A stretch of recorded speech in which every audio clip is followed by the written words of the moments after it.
अस्सलाम वालेकुम dear students, कैसे हैं आप सब। उम्मीद है सब खैरियत से होंगे, ठीक ठाक होंगे। तो हमने 9th क्लास की मैथमेटिक्स शुरू की हुई है। तो आज हमने इसकी एक्सरसाइज जो 1 है ना, फर्स्ट एक्सरसाइज, वो हमने कंप्लीट कर ली हुई है। आज हम इसकी सेकंड एक्सरसाइज को शुरू करेंगे, पहले चैप्टर की सेकंड एक्सरसाइज। तो उस एक्सरसाइज को करने से पहले हम देख लेते हैं, हमारे पास ये हैं कुछ laws of radical and laws of indices. मतलब रेडिकल जब हमारे पास स्क्वायर रूट दिया हो तो तब कौन से लॉज अप्लाई होते हैं, और जब आपके पास इंडेक्सेस दी हो, मतलब पावर दी हो, तो आप कौन से रूल्स को अप्लाई करेंगे। तो पहले हम इनको समझ लेते हैं, फिर हम बढ़ते हैं अपनी एक्सरसाइज की तरफ। तो लॉज ऑफ रेडिकल क्या कहते हैं। लॉज ऑफ रेडिकल यहाँ पर ये कहता है कि अगर आपके पास दो वैल्यूज़ हैं, वो आपस में मल्टीप्लाई हो रही हैं और उनके ऊपर जो स्क्वायर रूट की पावर है वो सेम है, तो हम उन दोनों वैल्यूज़ को अलग अलग स्क्वायर रूट की पावर में लिख सकते हैं। फॉर एग्जांपल, आपके पास है स्क्वायर रूट एक्स वाई, और स्क्वायर रूट की जो पावर है वो है हमारे पास 3। ठीक है, स्क्वायर रूट 3 है हमारे पास इसकी पावर एक्स वाई की। तो हम इसको लिख सकते हैं स्क्वायर रूट एक्स की power 3 multiply by square root Y की पावर 3। तो ये मल्टीप्लिकेशन है। ठीक है, मल्टीप्लिकेशन के हमारे पास मुख्तलिफ तरीके होते हैं। अगर हमारे पास कोई वैल्यूज़ ब्रैकेट्स के अंदर लिखी हुई हैं तो उसका मतलब है कि वो भी क्या हो रहे हैं, मल्टीप्लाई हो रहे हैं। उसके अलावा अगर हमारे पास दोनों वैल्यूज़ के दरमियान में डॉट लगा हो तब भी वो क्या हो रहे हैं, मल्टीप्लाई हो रहे हैं। ठीक है, मल्टीप्लिकेशन के जो डिफरेंट तरीके हैं, ब्रैकेट्स लगी हैं तो भी मल्टीप्लाई हो रहे हैं, डॉट लगा है तो भी मल्टीप्लाई हो रहे हैं। एक वैसे लिखा है, दूसरे के गिर्द ब्रैकेट है तब भी, या फिर पहले के गिर्द ब्रैकेट है और दूसरा वैसे लिखा है तब भी क्या है, मल्टीप्लिकेशन ही है। ठीक है, उसके अलावा अगर उन दोनों के दरमियान कोई साइन नहीं है ना प्लस ना माइनस ना डिवीजन या ना ही मल्टीप्लिकेशन, कोई भी साइन नहीं है, तो इसका भी मतलब है कि वो दोनों आपस में मल्टीप्लाई हो रहे हैं। ठीक है, इसका भी मतलब है कि वो मल्टीप्लाई हो रहे हैं। तो हमारे पास मल्टीप्लिकेशन के ये डिफरेंट तरीके होते हैं। ठीक है, ब्रैकेट्स में डॉट लगाकर, एक के ऊपर ब्रैकेट है, के ऊपर नहीं, कोई भी साइन नहीं है तो भी क्या है, मल्टीप्लिकेशन है। उसके अलावा जो ट्रेडिशनल तरीका हम आजमा रहे हैं मल्टीप्लिकेशन का, वो ये क्रॉस एक्स क्रॉस वाई, ये भी मल्टीप्लिकेशन ही है। ठीक है, तो अगर हमारे पास एक्स वाई है और उसके ऊपर कोई रेडिकल है जिसकी पावर जो है वो सेम है दोनों के ऊपर, तो हम क्या कर सकते हैं कि जो दोनों वेरिएबल्स या जो भी दो वैल्यूज़ आपको दी हुई हैं उस रेडिकल के अंदर हम उनको अलग अलग लिख सकते हैं। ठीक है, उनके जो रेडिकेंट है वो ऊपर आ जाएगा। देन उसके पास हमारे पास ये सेकंड रूल है। सेकंड लॉ हमारे पास क्या कहता है कि अगर आपके पास दो वैल्यूज़ डिवाइड हो रही हैं, यहाँ पर तो दो वैल्यूज़ मल्टीप्लाई हो रही थी, यहाँ पर दो वैल्यूज़ आपके पास डिवाइड हो रही हैं और उनके ऊपर भी जो रेडिकल की पावर है वो सेम है, उस पावर को भी हम अलग अलग लिख सकते हैं। हम ऐसे इसके जैसे ही एक और एग्जाम्पल ले लेते हैं। मतलब आपके पास दो वेरिएबल्स हैं एक्स और वाई। ठीक है, इनके ऊपर एक पावर है समथिंग लाइक 2, खैर हम नहीं लगाते, हम लिख लेते हैं 3 ही लिख लेते हैं। ठीक है, इनके ऊपर पावर स्क्वायर रूट की जो पावर है वो 3 है। तो हम क्या कर सकते हैं, जो न्यूमिनेटर है उसकी और जो डिनोमिनेटर है उसकी पावर को हम अलग अलग करके लिख सकते हैं। मतलब दोनों की पावर्स को हम अलग अलग लिख सकते हैं। सही है, उसके बाद हम अगले अपने लॉ की तरफ आ जाते हैं। तो इसमें वो कह रहे हैं कि अगर आपके पास जो वेरिएबल है या कांस्टेंट है या जो भी आपके पास उस रेडिकल के अंदर है, उसके ऊपर अगर कोई पावर है, अगर उस वैल्यू के ऊपर कोई पावर है, तो वो क्या होगी, वो इस रेडिकल के बाहर आ जाएगी। बाहर भी हम लिख सकते हैं, मतलब ज़रूरी नहीं है कि हम बाहर ही लिखें, उसको हम बाहर लिख सकते हैं। ठीक है, मतलब आपके पास कोई भी वैल्यू है, बिल्कुल 2 की पावर 4 है इस स्क्वायर रूट के अंदर। ठीक है, और यहाँ पर हमारे पास जो पावर है वो 3 है, स्क्वायर रूट की जो पावर है वो 3 है, रेडिकल की पावर 3 है और कांस्टेंट के ऊपर हमारे पास पावर 4 है। तो ये जो कांस्टेंट के ऊपर पावर है ना, इसको हम रेडिकल से बाहर भी ला सकते हैं, इस रेडिकल के बाहर। ठीक है, ये भी जो है पावर जो कांस्टेंट की है वो एज अ होल भी हम लिख सकते हैं सारे के ऊपर। ठीक है, नेक्स्ट हमारे पास एक और लाया, उसमें वो कह रहा है कि अगर आपके पास जो रेडिकल की पावर है वही सेम पावर आपके पास जो है वो इस पूरे फंक्शन के ऊपर है, तो जो पावर्स हैं वो आपस में कैंसिल आउट हो जाएंगी और जो आंसर है वो जो अंदर वाला कांस्टेंट है वो आंसर में आ जाएगा। कैसे, हम चेक कर लेते हैं। मतलब आपके पास ना एक वेरिएबल है, उसकी पावर है 3 और रेडिकल की पावर है 3। ठीक है, तो इस लॉ के मुताबिक ये जो पावर है इसको हम बाहर करके लिख सकते हैं ना। मतलब ये रेडिकल है हमारा सारा आ गया, इस सारे के ऊपर हम ये जो पावर 3 है ना ये लगा सकते हैं अकॉर्डिंग टू दिस लॉ, वो हमने लगा दी है। तो एक बात आप याद रखें कि जो स्क्वायर रूट होता है ना, जिसके ऊपर कोई पावर नहीं होती, यहाँ पर कोई पावर नहीं दी, तो उसकी पावर हमेशा क्या होगी 1/2। मतलब हम कह सकते हैं बाय डिफ़ॉल्ट या इन जनरल जो है हमारे पास 1/2 होता है स्क्वायर रूट की पावर। ठीक है, तो इसका मतलब है कि जो स्क्वायर रूट की जो पावर हमें दी होती है उसको हम फ्रैक्शन में लिखते हैं। जब हम उसको सिंपल पावर में लिखते हैं ना विदाउट स्क्वायर रूट, तो हम उसको फ्रैक्शन में लिखते हैं। ठीक है, ये जो 3 है इसको हम फ्रैक्शन में लिख देंगे। इसका मतलब है कि ये स्क्वायर रूट वाली पावर है। अगर तो हम इसको ऐसे लिख देते हैं तो ये स्क्वायर रूट वाली पावर नहीं बनेगी, ये सिंपल एक पावर है, इंडेक्स है। ठीक है, तो ये इसके बराबर नहीं हो सकता। ठीक है, ये दोनों आपस में बराबर नहीं है। ये जो पावर 1/3 है ना, ये होती है स्क्वायर रूट की पावर के बराबर। ठीक है, देन उसके बाद हमारे पास इसको हम चेक कर लेते हैं। तो इसका मतलब है यहाँ से हमें पता चलता है कि जो 3 है इसको हम जो है वो फ्रैक्शन में लिख सकते हैं। ठीक है, एक्स के ऊपर हमने, ये एक्स के ऊपर ही है ना रेडिकल, तो एक्स के ऊपर जो पावर है वो हमने 1/3 में लिख दी है, और 3 ऑलरेडी बाहर है, तो पावर्स आपस में मल्टीप्लाई हो जाएंगी। तो हमें पता है जब कि 1/3 जो है वो 3 का रेसिप्रोकल है। सही, तो जो रेसिप्रोकल होते हैं उनका आंसर हमेशा क्या आता है 1 आता है। 3 3 से कट जाएगा और आंसर क्या आएगा 1 आएगा। तो 1 जो होती है पावर हम लगाएं या ना लगाएं कोई फ़र्क नहीं पड़ता। मतलब अगर आपके पास कोई वेरिएबल दिया हुआ है उसके ऊपर कोई पावर नहीं है, उसका मतलब है कि उसकी पावर जो है वो 1 है। ठीक है, तो यहाँ से हमारे पास ये प्रूव हो गया कि अगर रेडिकल की और होल पावर जो है वो दोनों सेम हो ना, तो हमारे पास जो अंदर वाला कांस्टेंट या वेरिएबल है ना वो आंसर में आ जाएगा। ठीक है, देन उसके बाद हम लॉज ऑफ इंडिसेस की बात कर लेते हैं। इसमें हमारे पास है इसमें हमारे पास रेडिकल नहीं होता। ठीक है, इसमें हमारे पास कोई रेडिकल नहीं है। इसमें सिंपल आपको इंडेक्स दिया होता है, किसी भी वेरिएबल का जो है ना इंडेक्स दिया होगा, मतलब सिंपल उसके ऊपर कोई ना कोई पावर दी होगी, वेरिएबल हो, कांस्टेंट हो, कोई भी चीज़ है। ठीक है, उसके ऊपर कोई पावर दी होगी। तो वो यहाँ पर कह रहे हैं कि अगर जो बेस है, ये जो वैल्यू होती है ना जिसके ऊपर पावर होती है, उसको हम क्या बोलते हैं बेस बोलते हैं। नीचे वाली वैल्यू को हम बेस बोलते हैं। ठीक है, और ये इसको हम एक्सपोनेंट भी बोलते हैं, इसको हम पावर भी बोलते हैं, और इसको हम इंडेक्स भी बोलते हैं। ठीक है, तो ए जो है हमारे पास बेस है और जो एम इसके ऊपर है वो इसकी पावर है। ठीक है, हम कहते हैं कि अगर जो दो बेसिस हैं वो सेम हैं, बेस अगर सेम है लेकिन पावर डिफरेंट है दोनों के ऊपर, ये देख रहे हैं ना, बेस सेम है, ए और ए दोनों सेम है लेकिन पावर डिफरेंट है, एम है और एन है। तो अगर बेस सेम है और पावर डिफरेंट है और वो दोनों मल्टीप्लाई हो रहे हैं, डॉट का मतलब है कि दोनों मल्टीप्लाई हो रहे हैं, तो हम क्या करते हैं कि उस बेस को एक दफ़ा ही लिख लेंगे और उनकी जो पावर्स है ना उनको ऐड कर लेंगे। फॉर एग्जांपल आपके पास एक 2 है, 2 की पावर में आपके पास 3 दिया हुआ है और और मल्टीप्लाई हो रहा है और 2 की पावर में कुछ भी नहीं दिया हुआ। ठीक है, 2 नंबर मल्टीप्लाई हो रहे हैं, 2 की पावर 3 और 2। ठीक है, तो इसको हम कैसे लिख सकते हैं?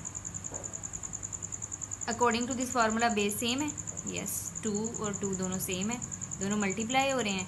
तो मैंने आपसे यहाँ पर कहा कि जिसकी पावर में कुछ नहीं होता उसकी पावर में क्या होता है 1 होता है। तो जब हम बेस इस फार्मूला को अप्लाई करेंगे तो बेस जो है वो एक दफ़ा आ जाएगी 2, और इनकी जो पावर्स हैं वो ऐड हो जाएंगी 3 + 1, तो हमारे पास इसका आंसर आ जाएगा 4। ठीक है, मतलब आपके पास कोई दो ऐसी वैल्यूज़ मल्टीप्लाई हो रही हैं जिनकी बेस सेम है लेकिन पावर डिफरेंट है। ठीक है, तो उसमें हम क्या करते हैं कि जो बेस है ना उसको एक दफ़ा लिख लेंगे और जो पावर्स हैं उनको ऐड कर देंगे। देन उसके बाद हम अपने अगले फार्मूला की तरफ आ जाते हैं। ये है जी हमारे पास, अगर दो वैल्यूज़ जो है आपस में डिवाइड हो रही हैं लेकिन दोनों की पावर डिफरेंट है, मतलब कि जैसे पहले दोनों मल्टीप्लाई हो रही थी ना, यहाँ पर मतलब बेस सेम है आपकी लेकिन वो दोनों आपस में डिवाइड हो रही हैं। ठीक है, और बेस जो है वो इनकी सेम है लेकिन जो इनकी वैल्यू पावर है वो डिफरेंट है। इस केस में क्या होगा कि जो इनकी पावर्स है ना वो माइनस हो जाएंगी। बेस हम एक दफ़ा ही लिख देंगे और जो पावर्स हैं वो आपस में क्या हो जाएंगी माइनस हो जाएंगी, सब्ट्रैक्ट हो जाएंगी। यहाँ से एक और बात भी निकलती है कि अगर आपके पास किसी भी वैल्यू के ऊपर पावर जो है वो माइनस में दी हुई है और हम उसको पॉजिटिव में कन्वर्ट करना चाहते हैं ना, तो हम उसको फ्रैक्शन में ले जाएंगे।